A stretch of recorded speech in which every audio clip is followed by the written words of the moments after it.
Tanse, welcome to APTN National News. I'm Chris Nachkate. Thank you for joining us.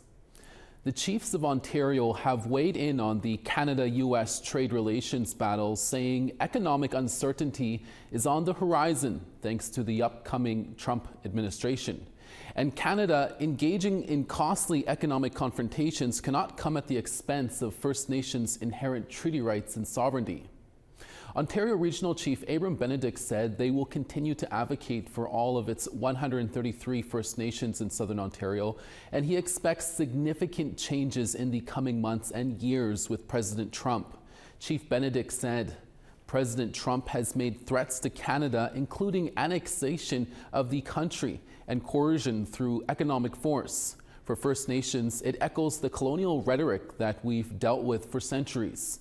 It should be no surprise that these threats focus on Canada, Greenland, and Mexico, all countries with immense natural resources and unique Indigenous nations. Ontarians will be going to the polls on February 27th after Premier Doug Ford confirmed Friday morning he plans to call a provincial election. But some observers say an early election is not necessary and worry Indigenous issues will get lost in the shuffle. APTN's Fraser Needham has that story. NDP MPP Saul Mamakwa says the Conservatives' early election call shows a government out of touch with the communities it serves. There's so much happening, so many needless deaths, unnecessary suffering, boil water advisories, and we have a crisis of our own in the north. And I think is a provincial election necessary? No. Belton Coburn is a McGill University professor who follows both Indigenous issues and Canadian politics closely. He says Doug Ford's argument that he needs a mandate to fight threatened tariffs from U.S. President Donald Trump holds little water. But he uses the rhetoric that I need a strong mandate. Well, this is international affairs being led at the national level between Canada and the United States. Of course, the premiers, as part of Confederation, want to play a part in it. But he doesn't need a strong mandate. And in fact, in Canadian parliamentary affairs, and we do have the provincial parliament here, we don't have mandates. In recent weeks, the Conservatives have been laser focused on how the proposed Trump tariffs could affect the Ontario economy. Coburn says none of this bodes well for the role Indigenous issues may play in an upcoming campaign. I don't foresee Indigenous issues registering very highly. The Ford Conservatives have not been terribly friendly towards First Nations peoples, especially when upholding their treaty rights. So I think that'll be put aside and not even pop up on the radar during the campaign. For his part, Mamakwa says although a winter election campaign may be unnecessary, he'll be ready to go once it is called. It's winter time. Am I going to be on snowshoes? Am I going to be on skidoos? Am I going to be on, a beaver or a Cessna on skis? It's going to be an interesting one. But yeah, it's not your typical campaign. Fraser Needham, APTN National News, Ottawa. In Nova Scotia, the Migma chiefs turned down an offer from the Department of Fisheries and Oceans. It was to take part in a project that would increase access to all fisheries over the next 3 years. Angel Moore reports. One thing people should know that, and that's why we want to make this message clear to the people. Our rights aren't for sale because. That is what Chief Albert Marshall told Department of Fisheries and Oceans representatives at a meeting with the Migma chiefs in Dartmouth last Wednesday. The chiefs of all the 13 Migma communities rejected to be part of DFO's $259.4 million project to increase fishing access and reach long-term collaborative agreements with all 34 nations in Atlantic Canada. Marshall says DFO's offer forces treaty fishing into the same system as commercial fishing and is a direct threat to Migma treaty rights. I don't even bother unpacking their computers and stuff. Don't even get them set up. I'm not sure if they were taking me serious at first place. And at the end of it, and I told them our trees aren't for sale. We all said no, and I actually thanked them at the end of it. Thank you for, and they're all kind of looked bewildered on their sisters. So thank you for reuniting with all the 13 chiefs, like all the all of us were there, like all the 13 bands. And I thank you for that. We stand united. Meanwhile, a Migma community-led plan is ready for the upcoming baby eels known as Elver's fishery, developed by 8 Migma nations across the province. The Elver allocation model will designate waterways and ensure a safe and sustainable fishery. The Migma chiefs call on DFO to recognize the community-led model. Marshall says he made it clear to DFO Migma rights are not for sale. And we want to be recognized as we're a sovereign nation. We can make our own laws. So I don't know why they don't just listen to us. The Department of Fisheries and Oceans did not respond by airtime. Angel Moore, APTN National News, Jabuktuk, also known as Halifax. Earlier this month, a family from the White Bear First Nation in southern Saskatchewan held a memorial ceremony for a loved one who died suddenly in 2023. As APTN's TR Wheatley reports, even though Clyde Lone Thunder died 2 years ago, his family is still feeling the pain of a dispute with the funeral home who handled their arrangements. There isn't a day that Kara Passip and her 2 daughters, Cara and Delana, don't think of Clyde Lone Thunder. They devastated our family. They took a lot from our family. On January 19th, they held a traditional memorial ceremony for Clyde on the White Bear First Nation, where leaders from the Federation of Sovereign Indigenous Nations attended. Lone Thunder died suddenly in the fall of 2023. His family says they haven't been able to grieve properly because he was cremated by the Spears Funeral and Cremation Services in Regina before they had a chance to bring him home to White Bear for his funeral. Not good for me. And it still doesn't even feel real that he passed away because I never got to see him. The custom in White Bear is to accompany the hearse home, have a wake, a last viewing, and a feast to prepare the spirit to depart the physical world before cremation. So when I lost him and I wasn't able to do these protocols that I do as a sister, that I did for my other brothers, I wasn't able to have that with him. Back in 2023, Spears General Manager Jeff Christensen admitted to the mistake. He told CTV News the wrong body was transported to the crematorium, saying that happened when an employee didn't read a label on the casket. Spears changed their policy. Now 2 employees have to sign off before any body is cremated. Spears offered compensation, but Kara Passip says the situation still has not been resolved. The compensation that they had offered, I'm not going to go into that. All I know is we want resolution. The Passips say they might still take legal action. APTN asked Spears for their side of the story. They replied in a letter. It reads part, as this matter has been referred by Ms. Passip to the Funeral and Cremation Services Council of Saskatchewan, we do not feel it is appropriate to provide comment at this time. The Cremation Council, which sets the standards of practice and procedures in Saskatchewan, told APTN they do not disclose, confirm, or comment on matters under review. Meanwhile, the Passips say they will continue to press the issue as they've been guided in the Sweat Lodge that this is the right thing to do to honor Lone Thunder's spirit. TR Wheatley, APTN National News, Winnipeg. Thanks, TR. We now want to tell you about a story we are working on for you tonight. I'm Chris Stewart. The Art Gallery in Grand Prairie, Alberta is hosting the Faceless Doll Project. 215 dolls are being made to honor the children lost at the former Kamloops residential school site. Years ago, when they'd make little dolls for like Indigenous, like we've gone through a lot of names, but Indigenous children, they wouldn't put a face on the doll. And a lot of times that display signified a presence. On tonight's APTN National News.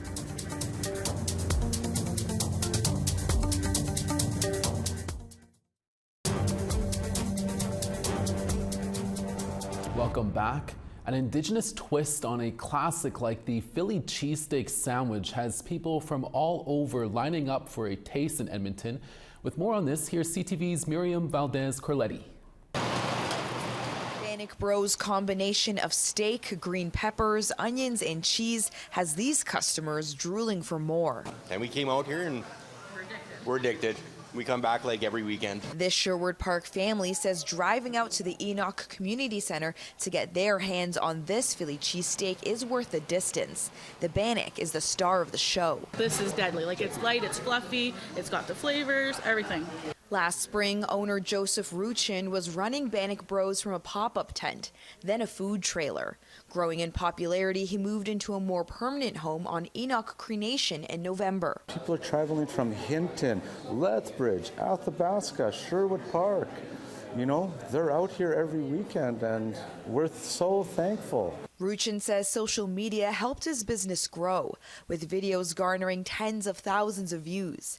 One of his followers even beaded this Indigenous medallion for Bic Bros. TikTok loves Bic Bros. They don't like Bic Bros, they love Bic Bros. With the line at the order window every weekend, Ruchin wants to use this opportunity to pay it forward. Customers can drop off new outdoor clothing that will be delivered to people living outside. Oh, what's this? Oh, for the homeless and less fortunate. Wow. Thank you. Thank you very much. Open 7 days a week from 12 to 5 p.m., Ruchin's dream is to bring Bic Bros Canada-wide so everyone can get a taste of this Philly cheesesteak with an Indigenous twist. This is going to be a tradition from now on. We just want to help support Bic Bros, get their name out there, because they're going to be something one day. Top 10 out of 10 here. Woo! Miriam Valdez-Carletti, CTV News, Edmonton. The Saskatchewan NDP and former employees of the Willow View Recovery Centre in Lumsden are accusing the facility of misusing funds and denying proper treatment for people struggling with addictions.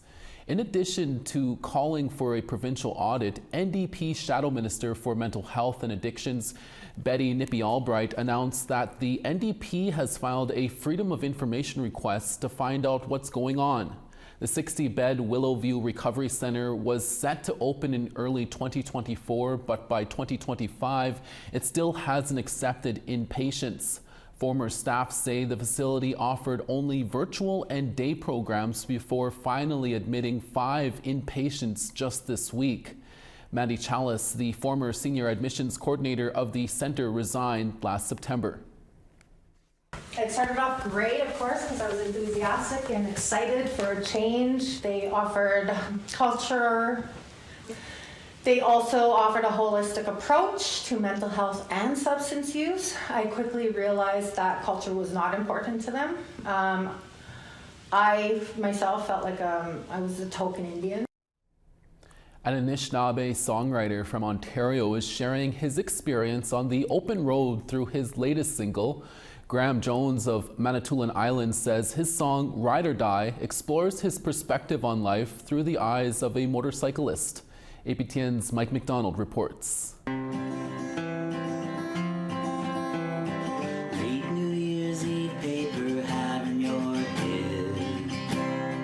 For Graham Jones, his connection to music began after seeing a master songwriter live on stage. After seeing Bob Dylan perform live in London, Ontario, many years ago, got inspired, picked up a guitar, started learning some chords, and started writing songs shortly thereafter. So that's sort of how I got into things in general.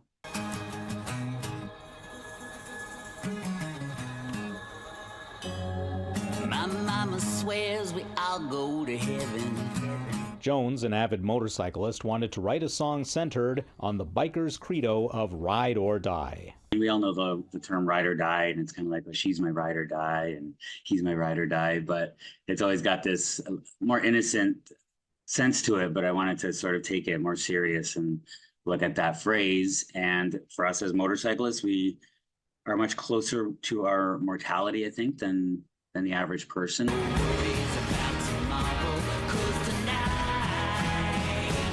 Ride or die.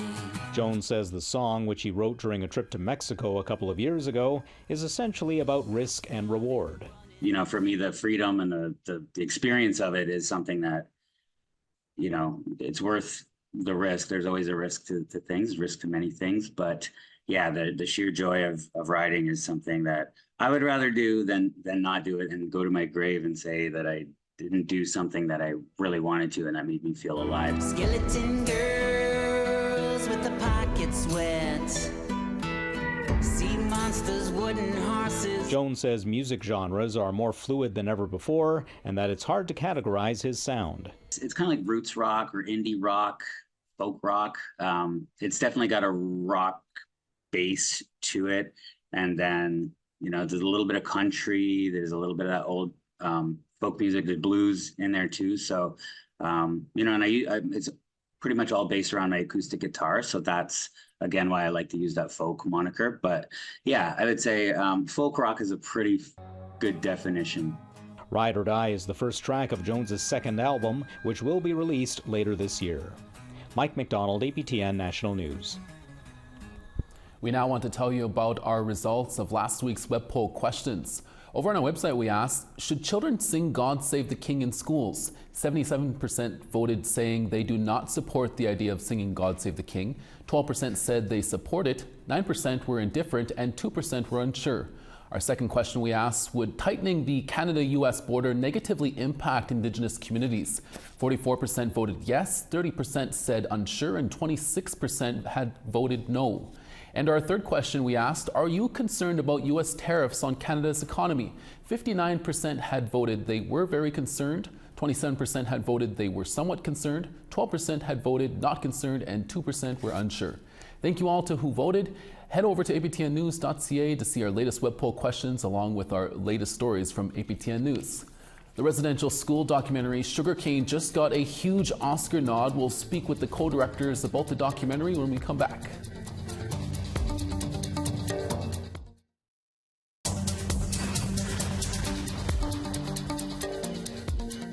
On the East Coast, St. John's -2, Charlottetown -6. Happy Valley, Goose Bay -14, Cartwright -8. Quebec City -3, Montreal -2. Ottawa -1, Peterborough 0 and sunny. -1 in Sudbury, Wawa 0. Puckatawagan -11, Thompson -16. -3 in Dauphin, Princess Harbour, sun and -10. Partly cloudy in Yorkton at -3, Saskatoon -2. Sunny in Uranium City at -13, Buffalo Narrows 0. +8 in Grand Prairie, Fort McMurray 6. 6 in Red Deer, Calgary 8. 1 in Penticton, Campbell River 6. -3 in Dees Lake, Smithers -1. -6 in Whitehorse, Watson Lake -4. -7 in Yellowknife, Wrigley -4. Sax Harbor -32, Inuvik -12. -32 in Baker Lake, Chesterfield -36. And -20 in Clyde River, Aglulik -26.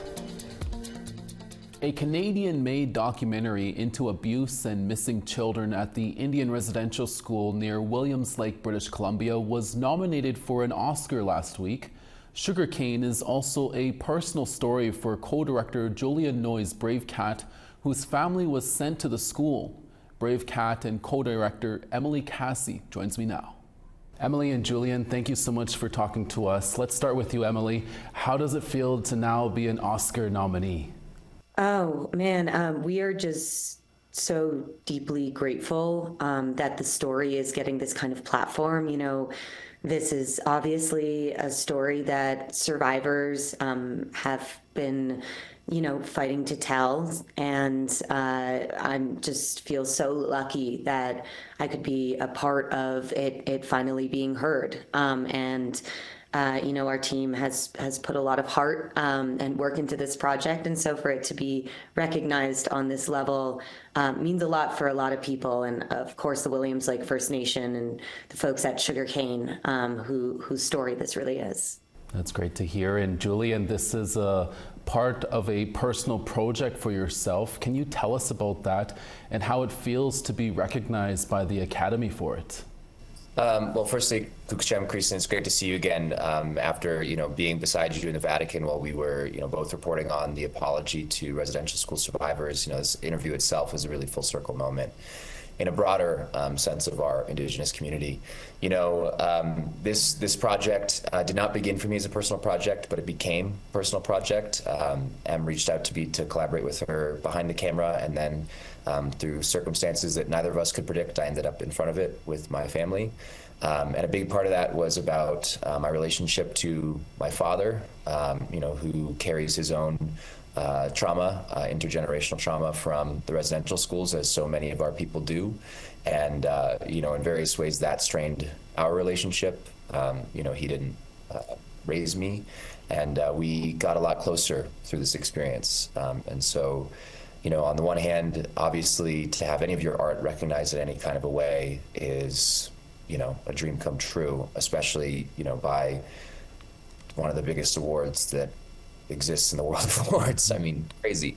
And also to, you know, have it be for such a personal project that has to do, you know, with, you know, at the end of the day, our love for our fathers and our families, despite, you know, these very painful histories, you know, just feels incredible. Yeah. Definitely a healing journey for the both of you and your family as well. Emily, what do you hope an Oscar nomination means for the documentary? Well, you know, this is the foundational story of North America. It's the story of how the land was taken, how 6 generations of children were removed from their families and forcibly assimilated and horrifically abused. And unfortunately, a lot of people don't know that story. It is kind of an unknown to the broader North American society. And I think one of the most important things for us is that at the very least, that the truth is known, that the historical record is corrected, and this level of, you know, exposure for the film means that that will be true, that the film and the voices of survivors will reshape the narrative of history, and that is an incredible feat for them and their courage.